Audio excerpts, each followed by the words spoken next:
At Chargespot, we sell wireless charging that gets installed into commercial spaces. So when you put your phone down on your desk, a boardroom, a hotel nightstand, it just charges. It's really simple, it's really boring, and that's why we love it. So our customers include Apple's offices, Google's offices, WeWork, Marriott, and the list goes on. We're based here in Toronto, and we have a team of 40 sales reps across the US. So enough about that. Today, I'm going to be talking to you guys a little about hardship, hence the title, Failing at What I Know Best. So here's our story. When we started Chargespot, our first customer was Google. Right off the bat, it was great. We won a couple of their banks, big service firms, and we're off to the races. So this is what we thought our journey would look like. We raised some money, spent it like we could not fail. I have a person I used to work with here. She would attest to that. And really thought we were going to be on a rocket ship. But, you know, we learned very quickly that no plan survives first contact. This is actually what our path looked like. And this could have been caused by any number of things for you founders out there. Not completely understanding where your market lies in its development cycle, possibly misunderstanding channel incentives, or getting competition from unexpected players. For us, it was all three, and then a little more. So very quickly, our cash balance looked like this. This is a graph you're not going to see often from founders because it is really difficult to admit you're failing. And as a person who came from finance, you'd expect, 8 years in finance, you'd expect that I'd have a little more fiscal discipline. But I didn't. And so we ended up in this position. Now, the good news is that we managed to pull out of it. And we recovered. And looking back, we couldn't have done that without really taking our heads out of the weeds and looking forward. The best part about this is we did it without any outside capital.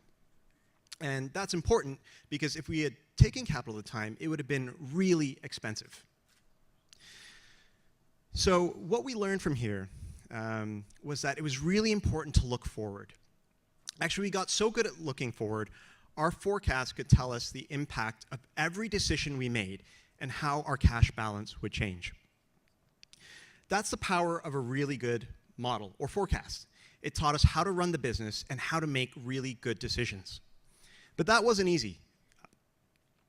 Because with fiscal discipline, we had to make some really tough choices. We ended up making painful cuts, which meant losing people that we really enjoyed working with. We doubled down on channels that worked and had to ignore tons of interesting opportunities coming in through the door. And last thing, it really taught us about looking at opportunities that offer asymmetrical returns. So disproportionate upside and limited downside. And really what we came out of this with was that no matter how lean you think you're running, there's probably a lot of fat in the company still. I was actually having this exact conversation with a founder today, and sorry, I obviously do not like the mic this close to my mouth, about how venture capital can make you fat. And having helped a couple other companies with their financials, what we realized is that we weren't alone. It's actually crazy if you know founders and they share with you how often you hear these lines, the cash hit the account the day before payroll, or I had 1 or 2 months runway and I had to bridge it with my own capital. And thinking about it, as founders, we're optimistic by nature. It's a really powerful tool to help drive us forward. But a good dose of realism from time to time doesn't hurt, because no one thinks they are going to be in this situation until they are. So I'll end off with a quick question. How many people here are founders or entrepreneurs? There's a good amount of you. How many people think you know what runway you have left? That's a really honest answer. Or you saw the trick where I was going to say you're wrong. I got to finish up, but what I would say is that I challenge you, because without understanding where you're going, you have no idea where you'll be.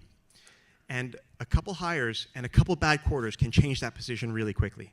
So please, be smarter than me and look forward.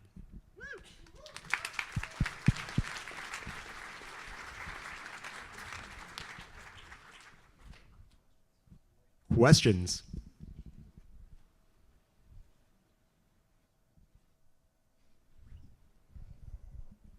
Hi, thank you. That was great. So I really appreciate the advice. How do you actually look forward? What do you do to make sure that you're not in that position when that you're running out of cash? Do you have any maybe models or disciplines that you use? Sort of applicational. Yeah, so I sat down with the founder on Saturday, and I helped them walk through functionally, if they made these decisions, if they went to sell these channels, what would that do to their cash balance? The tool that we use is financial model. There is I'm a finance guy. That's what I'm going to use.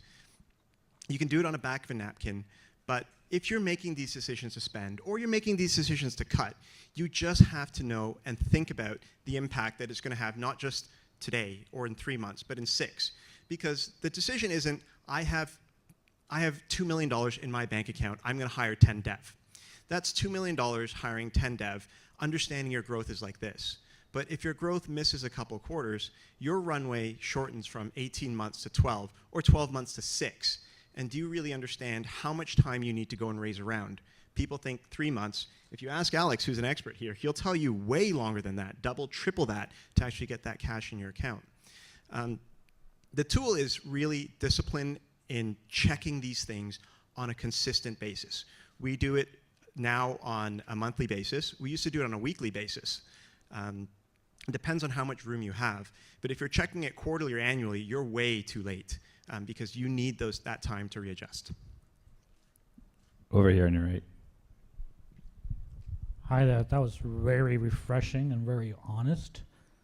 I have one question is, your charts didn't show the timeline, whether you recovered in 6 months' time or 3 years' time. And the second part is, for those who are not having the same background of finance and they need to do this, how do they get skilled or learn into doing this financial modeling, forecasting, whatever you call that? Yeah, that was about 9 months.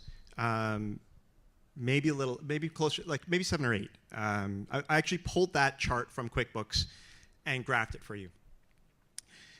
The short answer is you need to find someone that can help you.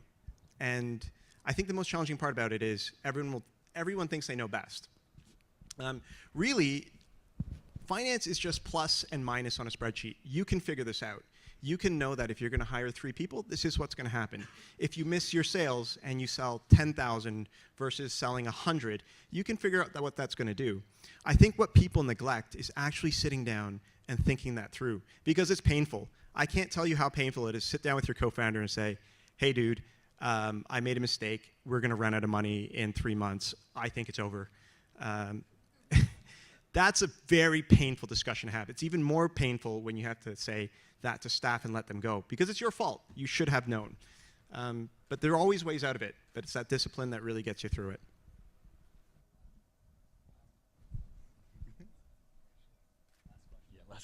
Last question. Hi, my name is Farhad, and I'm founder of Atips INC.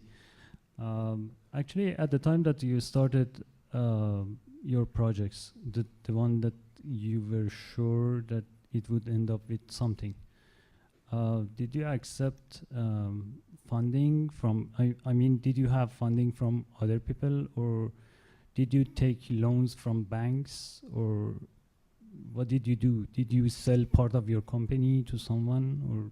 At the start of our journey. Yeah. When we started the business, we raised seed capital. We raised seed capital because we expected our trajectory to look like this. VCs, don't kill me if you're sitting in the room. It's okay if your business doesn't grow like this. There are a lot of really good businesses that are on more linear paths and have their day in the sun, the day in spotlight way later on. For us, we bootstrapped the company we took on that capital to grow much, much quicker and failed at doing that. We really learned to become good operators when that money ran out, and we were forced to fall back on business acumen, discipline, and operating to make the company work. Those were probably the proudest moments of the company, outside working with some of the greatest people I actually got to work with.